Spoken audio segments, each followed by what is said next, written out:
Sebelumnya, Assalamualaikum warahmatullahi wabarakatuh. Perkenalkan, nama saya Laras Fauzi dengan NPM 0735231111. Nah, di sini saya membuat video terkait IoT atau Internet of Things, di mana di sini saya membuat konsioner dan saya ingin melihat tanggapan teman-teman saya apakah mereka sudah tahu tentang IoT itu sendiri atau belum. Nah, sebelum saya masuk membaca jawaban mereka, di sini saya ingin membaca jurusannya. Di sini yang dijawab itu ada 13 orang. Yang pertama ada teknik arsitek dan biologi. Ada biologi, BKPI, pendidikan kebidanan, keperawatan, ilmu kelautan, kesehatan lingkungan, kesehatan masyarakat, matematika, pendidikan biologi, pendidikan anak di usia dini. Nah, inilah 13 orang dari masing-masing jurusan dan ini ada jawabannya. Tapi sebelum saya masuk membahas jawaban mereka, sini saya ingin menjelaskan terkait IoT itu sendiri. Nah, IoT atau Internet of Things adalah konsep di mana berbagai perangkat fisik seperti sensor, kamera, kendaraan, atau alat rumah tangga terhubung ke internet dan dapat saling bertukar data secara otomatis tanpa harus saling eh, eh, harus selalu dikendalikan langsung oleh manusia. Nah, IoT itu sendiri bertujuan untuk membuat pekerjaan lebih mudah, cepat, dan efisien melalui pemantauan dan pengendalian jarak jauh. Misalnya, lampu pintar yang dikontrol lewat HP, smartwatch, dan CCTV online. Nah, itu jawaban singkat dari saya. Sekarang saya ingin melihat jawaban atau tanggapan dari teman-teman saya. Nah, pertanyaan pertama, apakah kamu pernah mendengar tentang IoT atau Internet of Things? Nah, jawaban yang pertama bilang pernah, ada yang bilang iya dan ya dan tidak. Ada juga yang menjawab, saya sangat akrab dengan konsep Internet of Things IoT karena secara teknis kita berada di ekosistem digital yang sama. Nah, jawabannya yang sangat bagus dan juga ada yang belum tahu. Eh, ini ada juga yang belum tahu dan ada yang pernah pernah dan juga ada yang bilang IoT adalah konsep di mana benda-benda fisik yang terhubung perangkat lain atau sistem untuk mengumpulkan dan bertukar data. Nah, pertanyaan kedua, menurutmu apa hal yang paling menarik dari teknologi IoT itu sendiri? Nah, ada beberapa jawaban, 13 jawaban. Yang pertama, otomatis dan pengambilan keputusan cerdas. Ada juga yang kedua, menurut saya hal yang paling menarik dari teknologi IoT adalah kemampuan untuk menghubungkan benda fisik dengan internet. Nah, ada yang kedua yaitu bagus. Ada juga otomatis, cerdas, dan proaktif. Yang keempat, menurut saya hal paling menarik dari IoT adalah kemampuan untuk mengubah objek mati menjadi entitas cerdas yang saling berkomunikasi secara real time. Nah, ada juga kemampuan menghubungkan perangkat fisik ke internet untuk bertukar data secara real time tanpa campur tangan manusia.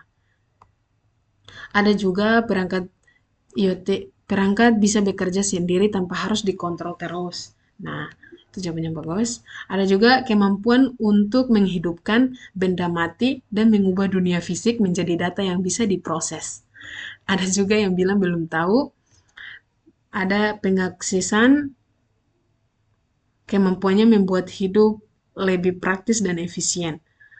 Dan menurutku saya hal paling menarik dari teknologi IoT atau Internet of Things adalah kemampuannya menghubungkan dunia fisik dengan dunia digital secara real time. Benda-benda biasa yang sebelumnya diam seperti lampu, kulkas, jam tangan, mesin pabrik, sampai lahan pertanian bisa mengumpulkan data, saling berkomunikasi, dan mengambil keputusan otomatis tanpa campur tangan manusia terus-menerus. Dan yang terakhir, menurutku hal yang paling menarik membuat kehidupan sehari-hari menjadi lebih mudah, nyaman, dan efisien. Dan pertanyaan ketiga, menurutmu seberapa penting IoT dalam kehidupan sehari-hari? Yang pertama, pentingnya IoT terletak pada kemampuan untuk mengotomatiskan tugas rutin, meningkatkan keamanan, dan memberikan wawasan berbasis data secara real-time. Yang kedua, menurut saya IoT sangat penting dalam kehidupan sehari-hari karena dapat meningkatkan kenyamanan efisien. Yang ketiga itu dia tidak tahu. Yang keempat, penting sekali karena bisa memudahkan kehidupan sehari-hari dalam hal ini kenyamanan. Yang ketiga sangat penting, kelima sangat penting, dan seterusnya IoT memungkinkan Anda mengendalikan perangkat rumah tangga seperti lampu, AC, hingga kunci pintu hanya melalui smartphone atau perintah suara. IoT itu sangat penting dalam kehidupan sehari-hari, bahkan tanpa kita sadari sudah jadi bagian dari rutinitas kita. Bisa dibilang sudah sampai pada tahap penting, namun seringkali tak terlihat. Kita sering tidak sadar bahwa efisiensi hidup kita saat ini sangat bergantung pada teknologi ini. Ada juga yang jawab belum tahu, penting untuk memudahkan, ada juga yang bilang 100% penting, dan ada jawaban yang sangat panjang, yaitu meningkatkan kenyamanan perangkat seperti smart lamp, AC, dan kunci pintar, dan memudahkan aktivitas harian, menghemat waktu dan energi, banyak proses berjalan otomatis, jadi kita bisa fokus ke hal lain. Mendukung kesehatan dan keselamatan, smartwatch, sensor kesehatan, dan CCTV membantu memantau kondisi tubuh dan keamanan. Membantu pengambilan keputusan, data real-time dari IoT membantu kita bertindak lebih cepat dan tepat. Dan yang terakhir, dapat membantu kita dalam banyak hal. Nah, pertanyaan keempat, dalam bidang studimu, bagaimana IoT bisa dimanfaatkan? Jawaban pertama, IoT dimanfaatkan sebagai jembatan antara dua fisik dan digital. IoT memungkinkan perangkat keras sensor, aktuator, terhubung ke internet, bertukar data, dan otomatisasi. Yang kedua, pemanfaatan teknologi atau telemedis digunakan oleh bidang untuk pelayanan kesehatan ibu dan anak untuk konsultasi jarak jauh. Ada juga yang bilang IoT adalah cara kita menghubungkan benda fisik ke internet agar bisa dikelola secara digital. Dimanfaatkan dalam penelitian biomedis melalui sensor cerdas. Dalam matematika, IoT dimanfaatkan sebagai alat pengumpulan data real-time yang krusial, mengubah konsep abstrak menjadi pengalaman praktis yang nyata. Ada juga, tentu saja, dalam studi ilmu kelautan, IoT biasa disebut sebagai Internet of Underwater Things of atau IoT-UT, berperan sebagai sistem saraf digital yang memungkinkan penelitian pemantau ekosistem laut yang meluas secara real-time. Sangat bermanfaat untuk meningkatkan kualitas pembelajaran dan pengelolaan sekolah. Ada juga dalam domain ini, IoT bukan sekedar perangkat, melainkan sumber data utama yang memberikan indera bagi otak digital saya. Ada juga yang bilang belum tahu, ada juga yang membuat tugas. Dengan adanya IoT bisa membantu guru BK menganalisis data siswa-siswi. Secara umum, IoT bisa dimanfaatkan di hampir semua bidang studi karena intinya adalah pengumpulan data, memantau kondisi, dan mengotomatisasi proses. Ada juga contohnya di beberapa bidang, teknik informatika atau sistem informasi, IoT digunakan untuk membangun sistem monitoring smart home, aplikasi berbasis sensor, dan analisis data real-time. Teknik elektro atau mekatronika, IoT dimanfaatkan untuk mengontrol perangkat keras, sensor, aktuator, dan sistem otomasi seperti robot atau mesin pintar. Dan yang terakhir, IoT dapat membantu mahasiswa memahami konsep-konsep seperti komunikasi dengan sistem lain. Dan yang kelima, menurutmu apakah IoT membantu pekerjaan atau tugas agar lebih cepat dan efisien? Jelaskan. Ada juga jawabannya, ya karena IoT sangat membantu pekerjaan atau tugas agar lebih cepat, efisien, dan produktif. Dan IoT dapat menghubungkan berbagai perangkat fisik ke internet, dan kemungkinan juga dapat saling bertukar data, memantau kondisi, dan beroperasi secara otomatis tanpa intervensi manusia yang konstan. Kedua, ya karena dapat memudahkan dalam pemantauan TTV. Ada juga tentu saja IoT sangat membantu meningkatkan kecepatan dan efisien karena memang mengangkas proses manual yang biasa memakan waktu. Pengurungan human error dengan otomatisasi, risiko kesalahan manusia dalam operasi bisnis atau produksi dapat diminimalisir. Ada juga menurut saya IoT sangat membantu dalam mempercepat dan mengefisien pekerjaan karena teknologi ini mampu mengotomatisasi tugas, memantau kondisi secara langsung, serta mendukung pengambilan keputusan berbasis data. Teknologi ini sangat membantu mempercepat proses pekerjaan tugas saya melalui otomatisasi data dan optimalisasi lingkungan dan belajar. Ada juga yang bilang belum tahu, ya karena mampu memudahkan membuat tugas. Ada yang sangat membantu dengan adanya akses internet sangat membantu kami mengerjakan tugas-tugas kami. Ada juga ya karena IoT atau Internet of Things sangat membantu pekerjaan dan tugas agar lebih cepat dan efisien.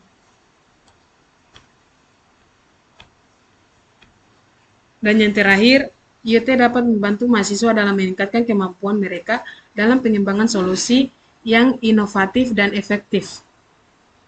Nah, jawaban yang pertanyaan nomor 6 adalah, alat atau perangkat apa yang menurutmu termasuk IoT atau Internet of Things?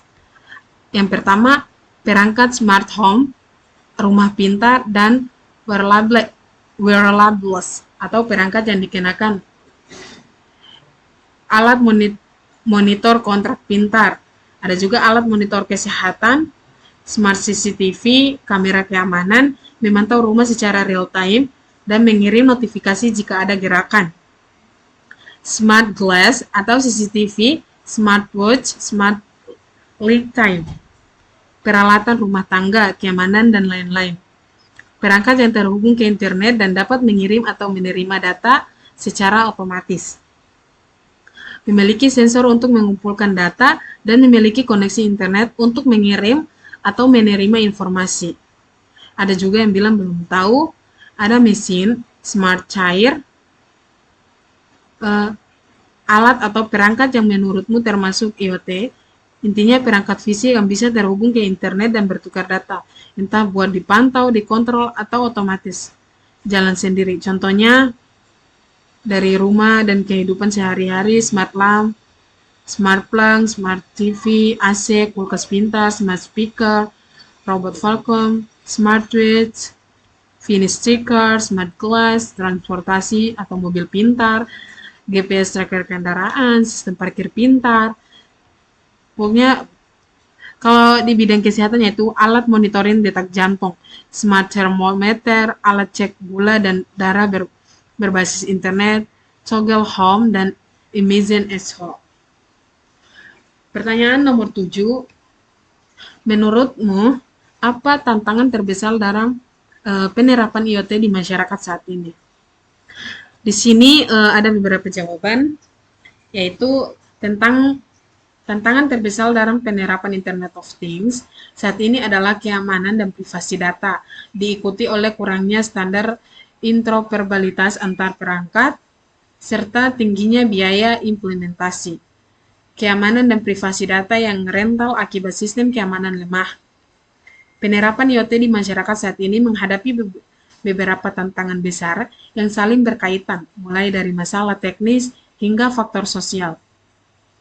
Biaya dan manajemen perangkat, biaya implementasi awal yang tinggi, termasuk perangkat keras, perangkat lunak, dan pemeliharaan menjadi kendaraan adopsi, terutama bagi konsumen atau bisnis skala kecil.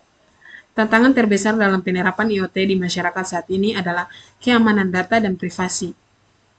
Disusun oleh kurangnya standarisasi antar perangkat serta biaya implementasi yang tinggi, infrastruktur jaringan yang belum merata, keamanan dan privasi data yang banyak perangkat IoT mengumpulkan data pribadi.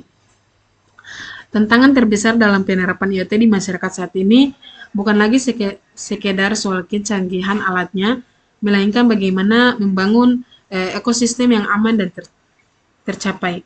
Ada juga yang bilang belum tahu, kurangnya memahami IoT, keamanan data dan privasi, biaya perangkat plus perawatan, harga perangkat masih mahal buat sebagian orang, ada biaya langganan cloud atau aplikasi, perawatan dan penggantian sensor, banyak orang mikir fungsinya oke, tapi worth it enggak. Literasi teknologi masyarakat. Masih banyak yang nggak paham cara setting, takut salah pakai, bingung kalau error, keamanan privasi data, paling krusial, banyak perangkat IoT mengumpulkan data sensitif, lokasi, kebiasaan, suara, dan video. Password default yang nggak diganti, eh, ekspresi lemah, koneksi internet yang belum merata.